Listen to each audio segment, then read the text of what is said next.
to see you. So happy to be here.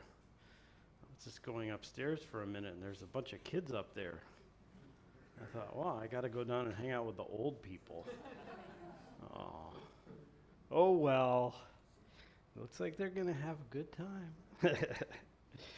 So, yeah, today I'm going to talk about the lion's roar of Queen Srimala, which is also known, a sutra also known as the Srimala Devi Sutra. And I decided I wanted to talk about this one because I was using some material from it in a book I'm writing, and then I came here, and every Saturday we chant like, oh, the lion's roar. We don't chant the text, we just mention the name of it, like, oh, this is really awesome. And then I was like, I know very little about this, and I suspect almost everyone else here doesn't either. So I thought, well, since this is something that every week a whole bunch of people come here and celebrate, why not talk about what's in it? So the Srimala Devi Sutra, the Lion's Roar of Queen Srimala, is probably about a 3rd century Indian text, which was very influential on East Asian Buddhisms, in particular Chan and Zen traditions. And generally people say the main theme of it is Buddha nature, or the fancy word for that is Tathagata Garbha, which means the womb of Buddha, which basically means you are inseparable from Buddha. The theme of the text is that you are inseparable from Buddha. Buddha is right there in you right now. So why not pay attention to what's in you right now? Wow. So this text, well, even though it was really influential, it sort of stopped being talked about a lot. There's some later texts that deal with the same material that are a little bit more, they lay out the arguments a little more clearly, I guess that would be fair to say. But the nice thing about it is it's short. So if you're like, ooh, I want to read a Mahayana Sutra, it's like 10 pages, which is, relatively speaking, a very blessed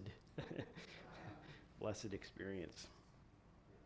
And the themes of this, for those of you who like this sort of information, is closely related to the Lankavatara Sutra, which is sometimes, like, the early Zen teachers were called Lankavatara teachers, and what's called the awakening of faith in the Mahayana.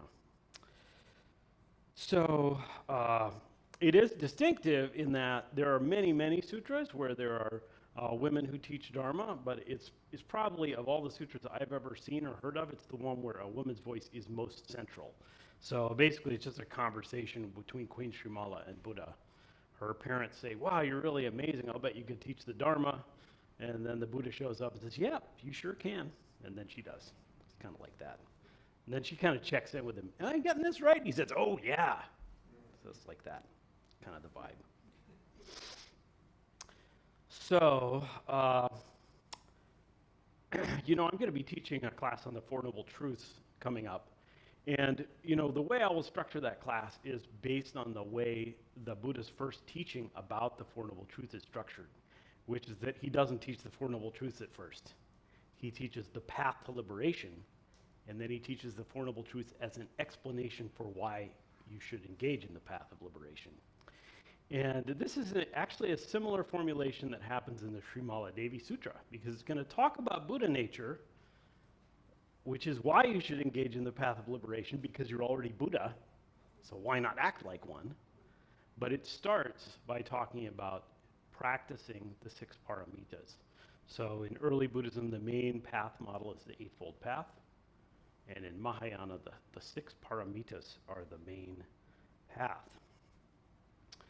And I'll talk about this more, but I'm just going to quote this passage from the Srimala Devi Sutra, which says, the paramitas is sometimes translated perfections. The perfections are not one thing, and the embracer of the illustrious doctrine something else. The embracer of the illustrious doctrine is themselves the perfections.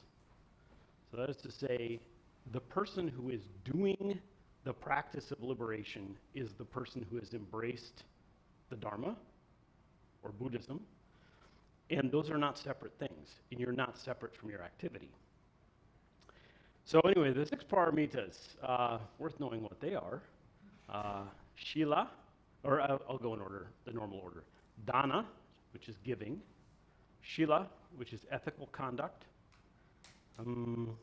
Shanti, which is endurance. Virya, which is energy or zeal. Jhana, which is meditation, and prajna, which is wisdom. So giving, ethical conduct, endurance, energy, meditation, and wisdom. This is, as it says in the Mahayana Samgraha, both the cause and the result of liberation. Almost like there's no boundary between the cause and the result. So, if you are embracing these six paramitas, you have embraced the teaching. The perfections are not one thing, and the embracer of the illustrious doctrine something else. So here, just to be clear, the idea isn't that you read a book and you go, oh, I get what the Dharma is, and you're all good. It is actually the embodiment of the activities of liberation that is the interest of Buddhist teaching.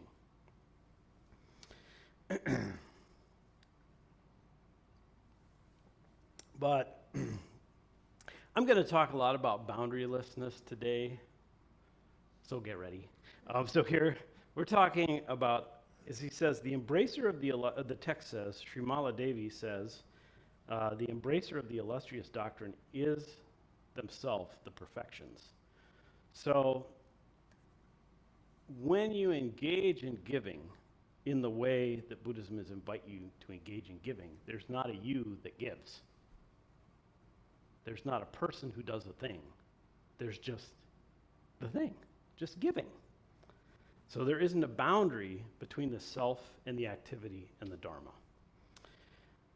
So it always feels like this, of course. So every time you've given something, it's just been totally natural without any sense of boundary or giving something up from yourself or having to sacrifice anything. Obviously. Well, maybe that's not quite true, right? So, on the other hand, we probably all have had experiences of giving where we were embodying this boundarylessness. And actually, we're probably not aware of it because it's the non-awareness of it that is one of its more distinct characteristics. You're just giving. There's not like, oh, I gotta give something. You care about someone, so you really listen to them, and you're not like, oh, I've got to listen to them. You just listen. You have a child who needs some food, and you're not like, gotta go buy groceries for these rugrats. I mean, that does happen. But also it happens that you just go to the store and you're not even thinking about it. Of course, you just buy the food, and you give it to people.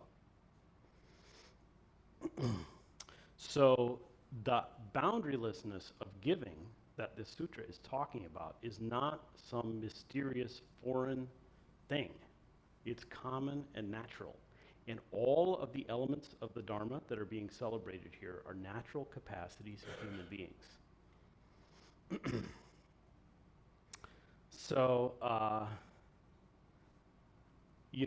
when you're engaging in ethical conduct, sometimes it's just really natural. You don't lie because it's very clear that lying won't help. You don't have to think about it. Oh, I'm not lying right now. Hopefully that happens frequently to you. I'm kind of hoping that's true. Now, as I'm talking about boundarylessness here, it is often the case that in order to develop the capacities to do these things in such a natural way, there takes some work. So for example, I used to lie very, very frequently, like daily, to lots of different people about a lot of different things. And, about, 25, 30 years ago, I was like, this really isn't working out very well. This just is not panning out for me. At some point, I also realized it didn't help other people very much, but the focus there was just like, this just sucks. I'm totally alienated. And so at that point, I'd be talking to someone, and be like, oh, now I'm about to lie. And I'd be like, oh, I think I am not going to do that. And likewise with giving. I don't really want to give. And you might be like, I think it would be good to give. make that little new effort, plant that seed of a different way of being. But if we make these little efforts and we look at each of the paramitas, oh, zazen. I've got to go do zazen. What a bummer. What if you just zazen got up and did zazen in the morning? It's way easier, people. You don't have to get up in the morning and do zazen. Just let zazen do zazen in here. There's a bunch of people.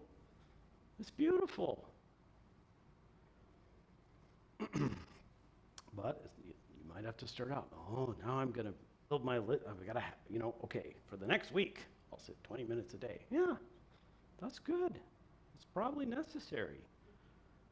But at some point, what can emerge is a way of acting in the world where it's not like, I got to give. Oh, I got to tell the truth. Oh, I got to be kind in my speech. Oh, I got to do meditation. Oh, I have to endure the torments of the world. No. Kshanti, endurance, the ability to not have ill will when something arises. That's what kshanti means. The ability to not experience ill will when something arises.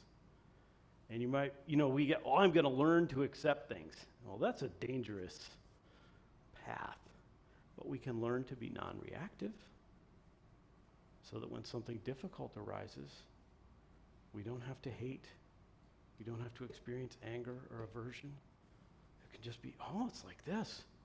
What am I going to do? Well, engage in the paramitas. Or maybe you don't even ask what you're going to do because the paramitas just happen.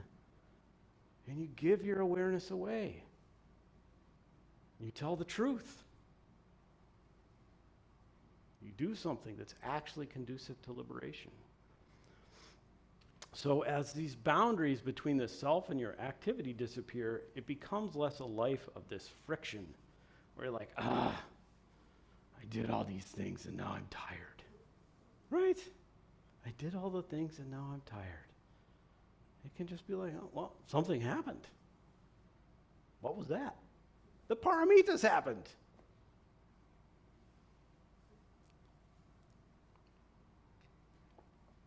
So I just want to say, though, because kind of the theme of this talk will be the Srimala Devi's emphasis on boundarylessness. Here, the boundary between self and activity being dissolved, is that, the term boundaries has various meanings. So the thing is, when you tell the truth, in a conventional sense, you're making a boundaried activity, right? So all the paramitas are things that you do. So this hasn't actually eliminated the boundary between you as an agent who does things based on your understanding of what will be liberating from suffering. So boundaries does not mean telling other people what to do. In my opinion, that's bad boundaries. But saying, I will leave if you do that, or I will do X if you do that, or whatever. All those things are boundary choices you can make. So like with Dana, MZMC, I think we're encouraging boundaryless giving, but we choose to invite people to give money to Joyce Food Shelf, or at times Black Visions Collective. And those are boundary choices. We didn't just say give money to anyone, just give it to Target Corp. They probably need it. I mean, that's fine. Maybe they do. I don't know. But that's not where we're inviting you, because we understand that there is discernment that has utility. So all this talk about boundaries does not eliminate the ability or the celebration of your choice to do things based on what you think is best. That is to say, in a conventional sense, to articulate your boundaries. Anyway, time isn't real. I don't know. So the next kind of thing that we get into with the this text is Srimala Devi. Queen Srimala just basically says, time is not something that is an absolutely real thing. The boundaries we put around moments are not real. The boundaries we put around how time works are not real. They're just ways of looking at things. And if you think this is completely crazy, I'll just say, well, this guy was dumb. Albert Einstein, is that his name? Albert, thank you. Time and space are not conditions in which we live. They are ways in which we think. This is a basic tenet of all Mahayana Buddhism. So, anyway, because that's not clear enough, I'm going to quote Nagarjuna, which, well, I hear the chuckles of those who know. So Nagarjuna, in his, probably the most comprehensive and celebrated philosophical text of the Buddhist tradition, possibly, is Nagarjuna's Fundamental Verses of the Middle Way. And the text opens with these dedicatory verses. I bow to the Buddha, who taught that whatever is dependently arisen is unceasing, unborn, unannihilated, not permanent, not coming, not going, without any identity, and free from conceptual construction. I bow to the Buddha who taught that whatever is dependently arisen is unceasing, unborn, unannihilated, not permanent, without identity, without characteristic, and free from conceptual construction. So I'm not going to do the philosophy part very much today, but what is this about? A world where all our ideas about discrete objects that come into being and pass away are not absolutely real, so we can be free of trying to control those discrete objects. Where we can be free within the timelessness of this moment,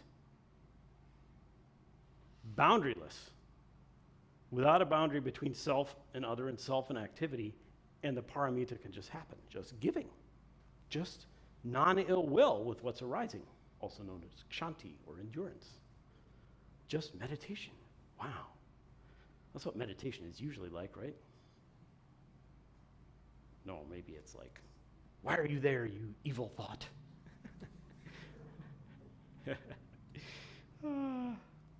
But really, there's incredible peace available when we could just, at least for a time, put down our normal linear conceptions of time. This, by the way, doesn't mean that linear conceptions of time are useless. I mean, this whole text of Queen Srimala is narrated through linear time. She meets the Buddha, someone asked her to teach, she meets the Buddha, they have a conversation, she talks in order. So yeah, I mean, we're not saying linear time doesn't have any utility or value, it's just not an absolutely real thing, and it's very limiting. It's very limiting.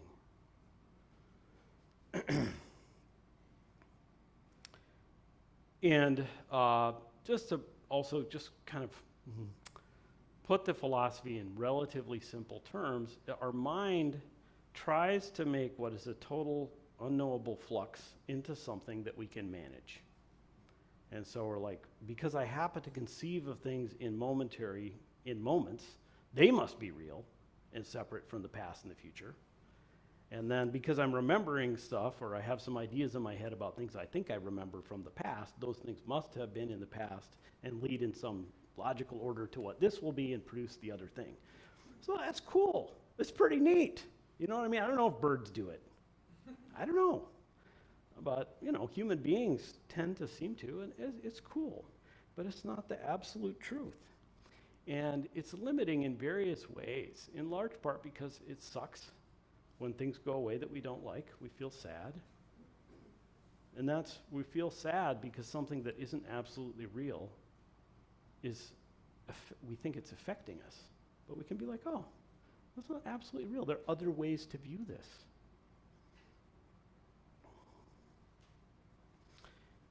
And it gets really frustrating. Like, oh, if I just do X, Y, and Z, I'll get, I don't know, I'm not a omega, I'll get A, I don't know. Anyway, and then you do all this stuff and then you don't get what you want. Does that ever happen to you? It has certainly happened to me.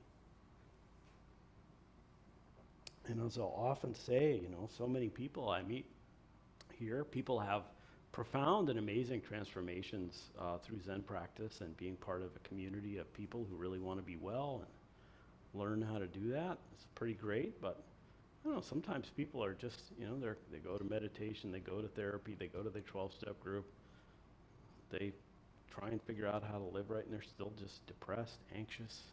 It's hard.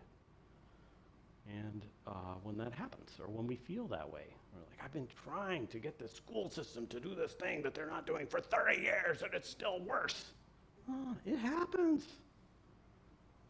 The point of this teaching is that you don't have to give up, and that you can realize Kshanti. And it's like this. I don't have to experience ill will, and giving can happen.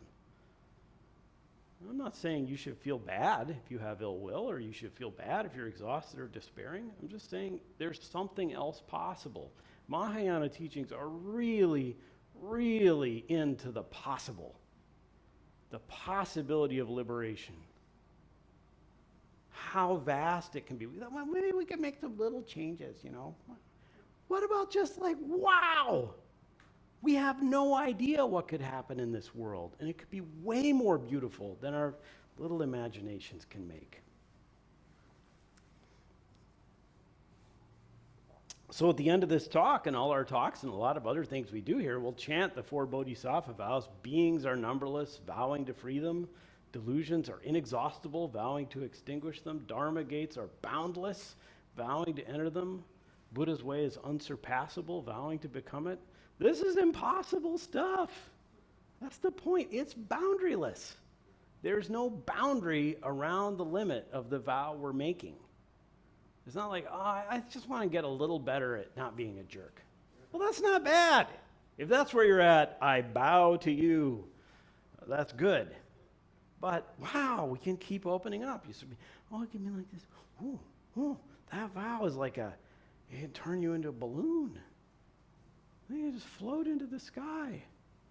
Then you disappear into the sky. Look up in the sky, the balloon's just gone. It's just sky.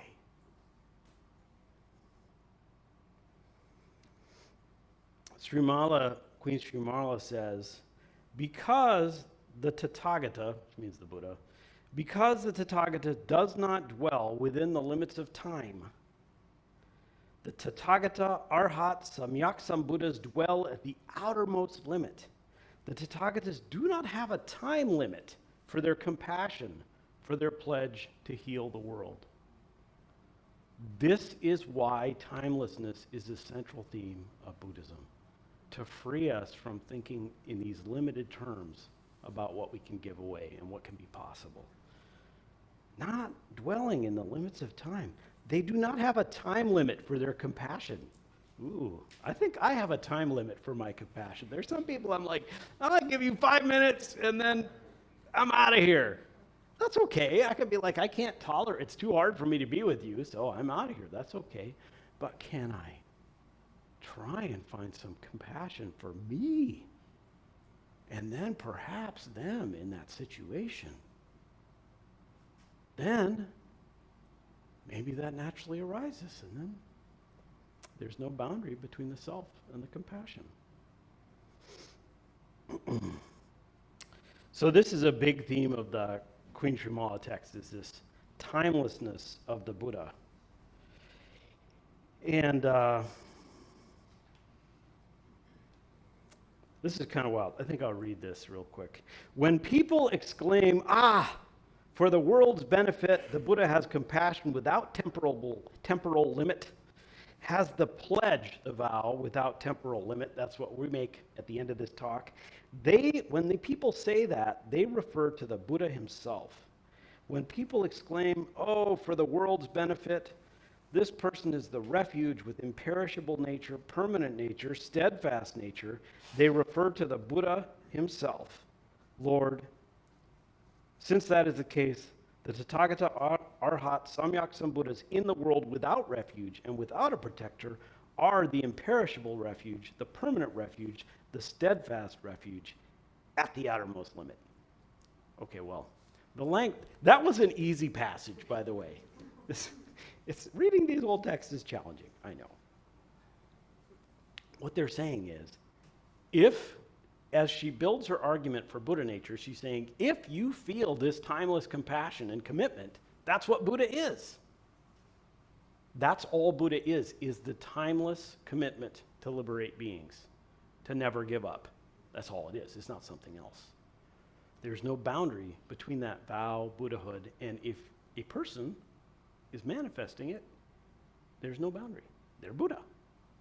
But we're kind of building up this argument to the fact that too late, you're already Buddha. So there is a word in here that I used to see like red flashes in my mind. Permanent refuge, permanent nature. I'm like, what? Have you ever never heard of Buddhism? Because, everything's impermanent and stuff in Buddhism. It's like one of the central themes of the whole tradition. Everything is permanent. This language of permanence becomes very popular in Chinese Buddhism. But go back to Nagarjuna. Unceasing, unborn. So they just basically say the unceasing part, and they forget to say, oh, you never actually came into existence. You were never a separate thing that came into existence. This separateness that makes a thing come and go is just a way of looking at things that isn't absolutely true. So what we see with like the lion's roar of Queen Srimala is this very like affirmative, like, I think impermanence sounds kind of like a downer. Everything's impermanent. It's like, yeah, but Buddha's permanent. Ooh, and you're Buddha.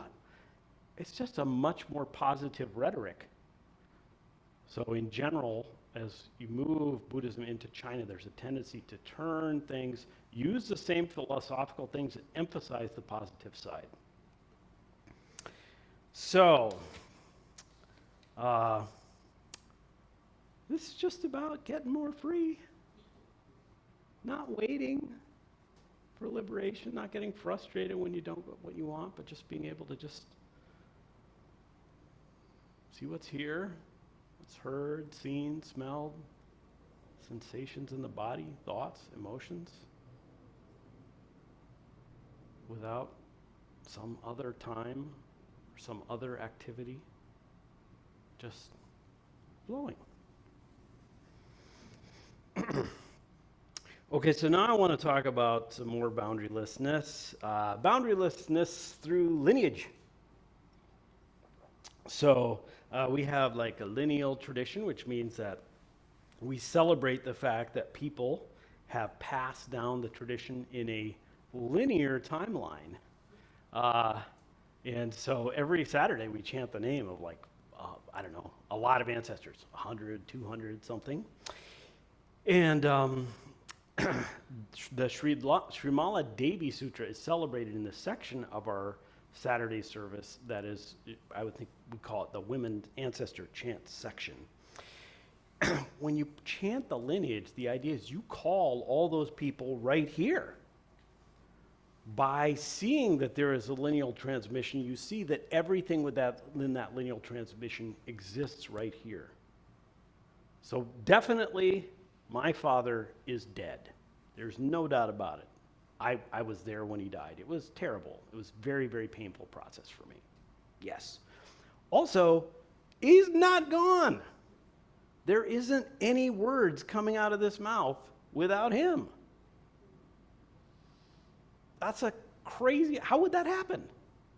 There is no seeing of you without my Father who is right here. Right here. So linear time and the absolute collapse of time are just ideas. And when we chant the ancestors, the idea is to say those names and realize those people are here supporting us. We want to honor them. We want to live lives that honor what they did. So, all their vows for liberation for everyone are here. You could not possibly be here without them. You can't subtract Padachara Panchasata from human history. There's no subtraction. It's part of a whole. So now, I want to chant this section of the sutra together with you because I just get bored of hearing myself talk. And I love hearing your voices in this particular way. So I'm going to ask whoever's near these chant books to pass them around, and I suspect we're going to have one per two people. So one person can hold the chant book and the other. And if whoever is our Zoom host can just prepare, but not yet, share the screen of the MZMC chant book that starts with the line, The sky of samadhi and the moonlight of wisdom form the temple of our practice.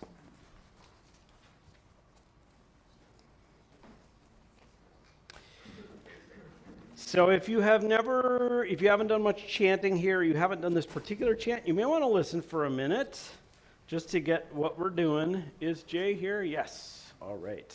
Hi, Jay. Are you ready to do this thing? Jay is going to serve as the Doan for this. Thank you for that, Jay, which will mean they'll, yeah. 3.7. 3.7.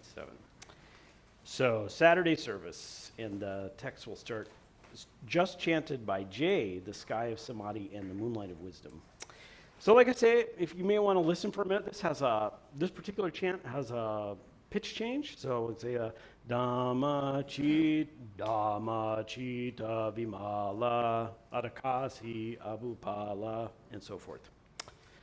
Okay, well, let's just realize that all these people are right here by putting them in our voices.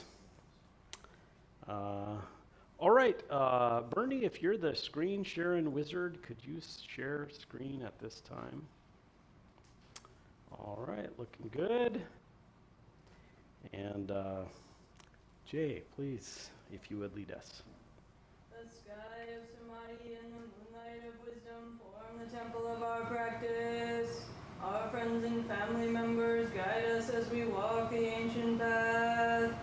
We express our heartfelt gratitude and acknowledge our debt to all successive Buddhas and ancestors who have transmitted the authentic Dharma, including the great matriarchs, and we pay homage to the mother of all Buddhas, Prajna Paramita, and to the first women who realized the way. Mahajapati Nitaya Sodarati Sumana Upasama Vishanayutara Dantika Sakrula Sihadamadina Kisarutami Vaideni Vaseti Umiri Parachara Panchasata Isinadasi Varakapilani Muta Chapadama Chita Vimala Adakasi Agumavati Abhali Anupama Abhirupananda Jayati. And the Queen Srimala, the one who uttered the lion's roar of the Tathagata, to the dragon girl who preached the Lotus Sutra, to Tara, noble mother of compassion, born from the tear of Avalokita, to Kuan Yin, essence of compassion, and to the great Zen mother ancestors, honored ones.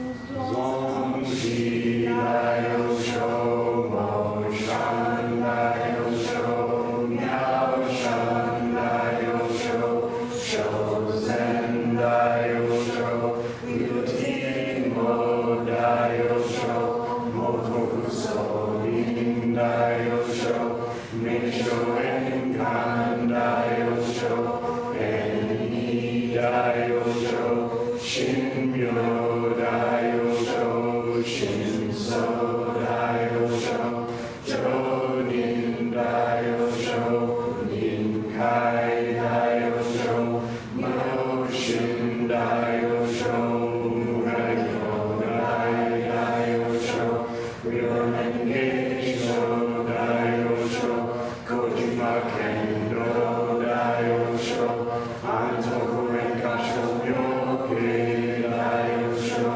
Zenbo Eishun Dayo Sho. And to all the women honored ones, seen and unseen, whose names have been forgotten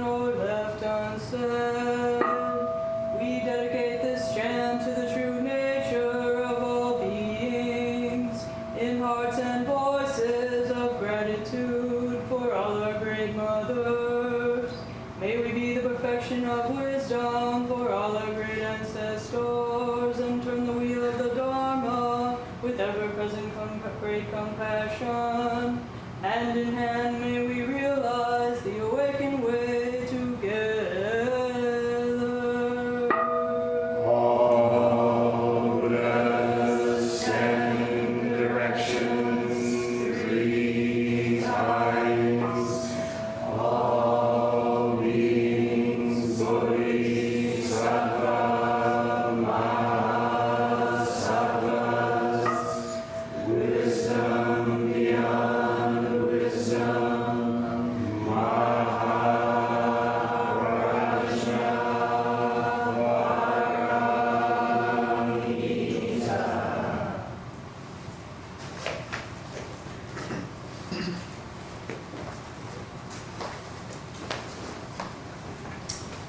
Oh, well, thank you. If you want to be a really cool Zen person, you try and put your chant book somewhere where it's not on the floor, like on a cushion or a chair.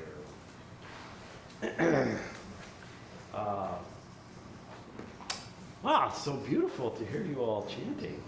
We have really nice chanting on Saturday mornings, but it's a few more voices here, so I appreciate that. Oh, look at all these people who just showed up. Kojima Kendo is here. Shindo Ayama. Wow. Wow, Pajapati. Their vows are right here. Lives poured into care about well-being for everyone. Your life is inseparable from this. Everyone is inseparable from your life and what you do.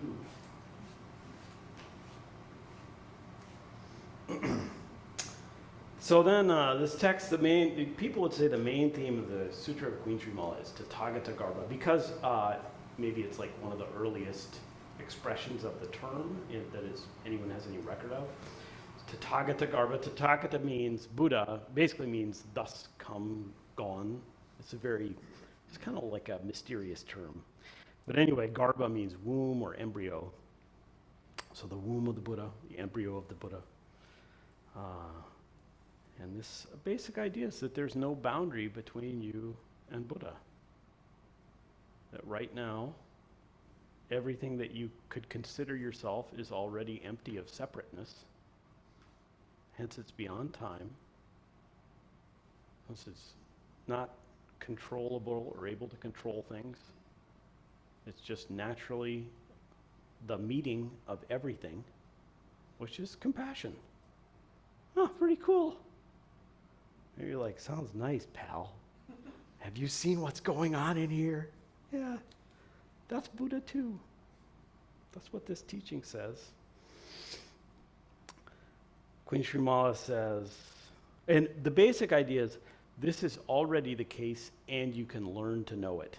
So usually the language you often see in English translation is the Buddha nature is covered by adventitious defilements, a term I really don't like because I have to go to the dictionary every time. How's that help any of us? Adventitious means impermanent. So it looks like there's something covering up what's already beautiful and complete here, but it's not absolutely real, it's just how we're viewing things. Queen Srimala says, the Tathagata Garbha is without any prior limit, it's non-arising, and it's indestructible. Unceasing, unborn. Right? Same language that Nagarjuna uses. The Tathagata Garbha is without any prior limit, is non-arising, and is indestructible, accepting suffering, having revulsion towards suffering, and aspiring to nirvana. This is the part that the reason this text didn't gain all that much traction is they don't really explain why that's true. But that's okay. Accepting suffering makes sense because they're suffering. Turn on the news. And if you don't have time for that, just tune in and be like, what is it like for me while I'm sitting at this stoplight? Even if you're utterly full of joy and you got your favorite jam on the thing, you're probably like, when is that going to be green? Some part of you waiting for something else. So, but accepting, that's what the text says here. Kshanti, endurance, is to experience what's happening without ill will. That's the third paramita. And that's what we're talking about here. Just being able to say, it's like this. It's like this. That's actually like this. In fact, the two Chinese characters like this occur thousands and thousands of times in Buddhist literature. It's like this. They're not even saying it is this. It's like, it seems like this to me. Yeah, and I can just meet it. But this thing of, it says having revulsion towards suffering. Well, what? And aspiring towards nirvana. How can you aspire towards something you're already in? That's weird. Well, it's not my fault that they wrote this down, but I am supposed to talk about it.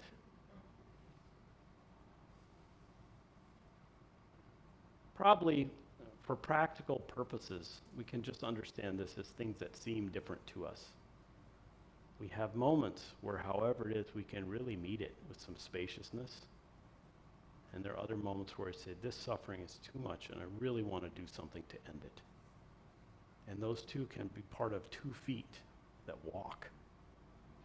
So we say, I see this suffering, I want to do something about it. So I'll move towards it and care about it. And then that transforms our tendency to be averse to it. And we can move closer and closer into intimacy with the whole world.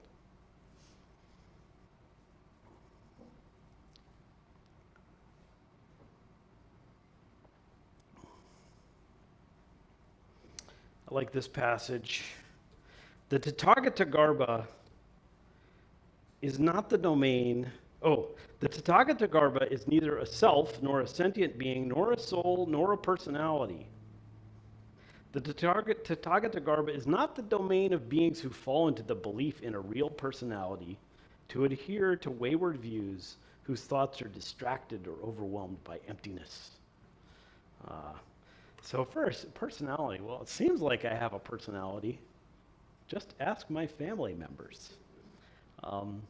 But, there's freedom when we realize, if I say, yep, I don't like disco, I suffer, because guaranteed I'm going to hear some disco. But if I don't notice that I don't like disco, and it's like, at the Copa, and then I'm like, oh, I'm having fun. Everybody dancing. I'm at a wedding. Why not be free? Once you say, I am X, you have bound yourself to something that can't be true and limits you. But if we say, oh, you can say, I have a tendency to have aversion when I hear disco. Oh, well, that seems accurate enough. Not to, if you're a big disco fan, I don't want to bust on you. I kind of like disco.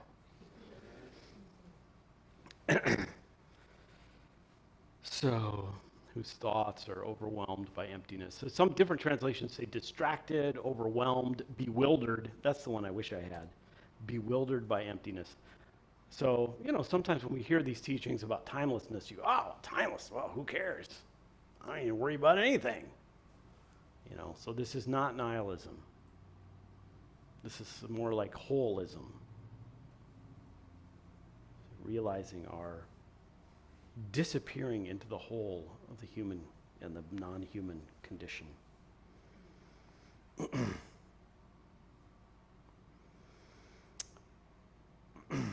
So I just want to say there's one other thing at the end of this text that I really liked, and I've gone a little long, but I just got to say this. So there's a section on faith at the end, and I'm not going to read the whole passage because the language is really kind of thicket.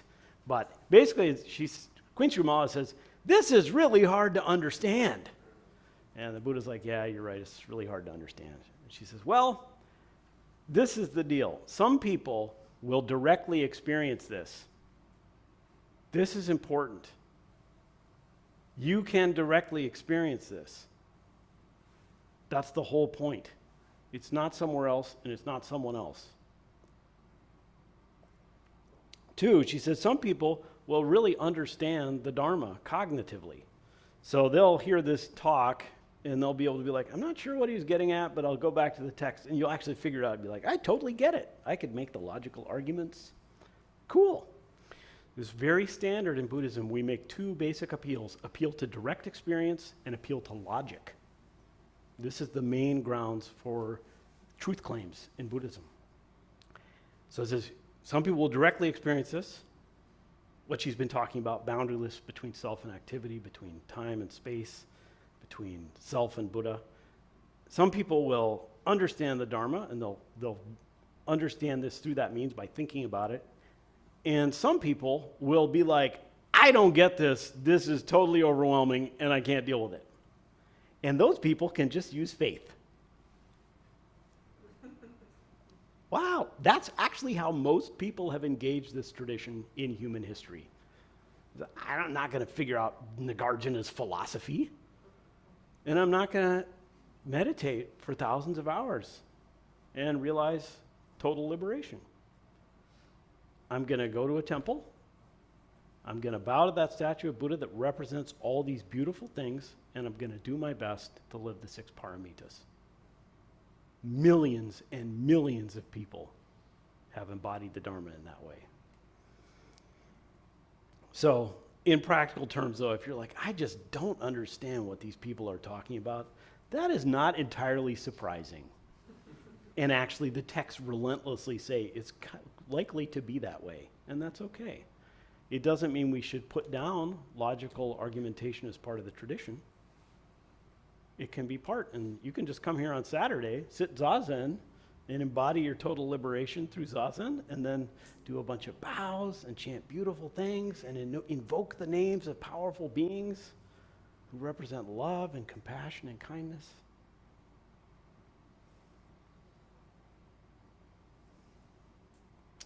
So, I trust you to find that way.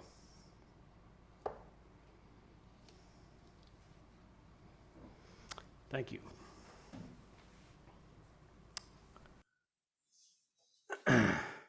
So, now, just invite other voices. Questions or reflections are welcome.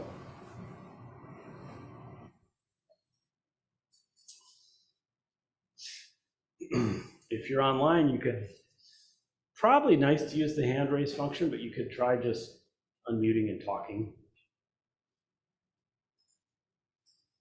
Yeah, go ahead. I just have a question. The book, The Way of the Bodhisattva, is by Shanti Deva. Does that literally mean like endurance, and then for the Shanti, and then does Deva mean something? Actually, Shanti Deva, so referring, you may not have heard the question, he says, in the book, The Way of the Bodhisattva by Shanti Deva, is the name Shanti Deva mean like a god of Shanti? There are different terms. Does anyone remember what Shanti means?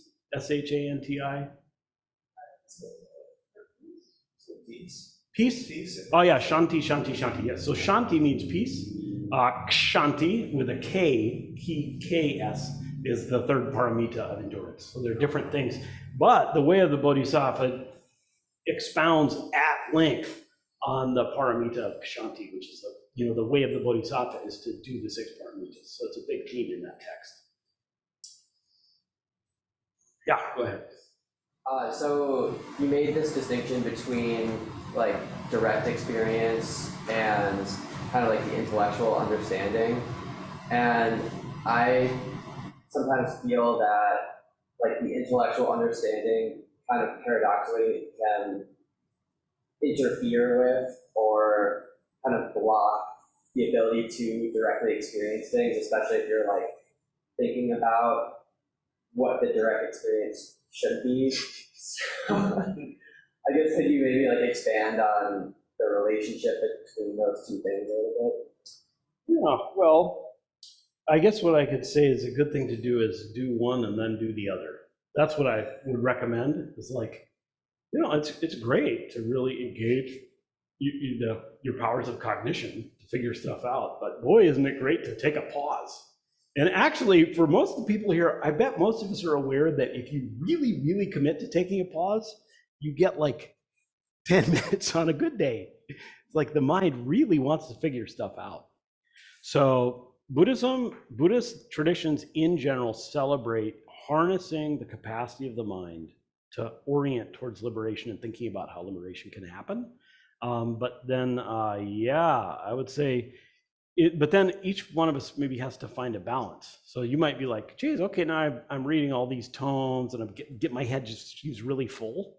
Well, then just take a break and be like, now I'm just going to do a lot more sitting meditation and going for walks and feeding people, these more natural, cognitive activities. So it's like a balance. But yes, definitely, either one can get in the way of the other, though. People can get kind of spaced out on meditation. So it's sometimes it'd be like, that's why here in training, you get to come and sit for a retreat. You don't have to figure anything out. Everything is defined for you. People bring you food. People tell you when to get up, when to sit down, how to walk. It's great. And then pretty soon they're like, good job. Now you have to be the one who tells everyone what to do. And then you're making lists, you're planning. So we work to integrate those two methods over time. So thank you.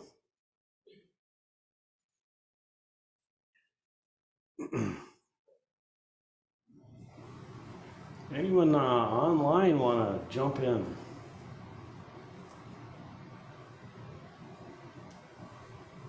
Yes, I actually had a question. Okay. All right. Hi, my name's Paul.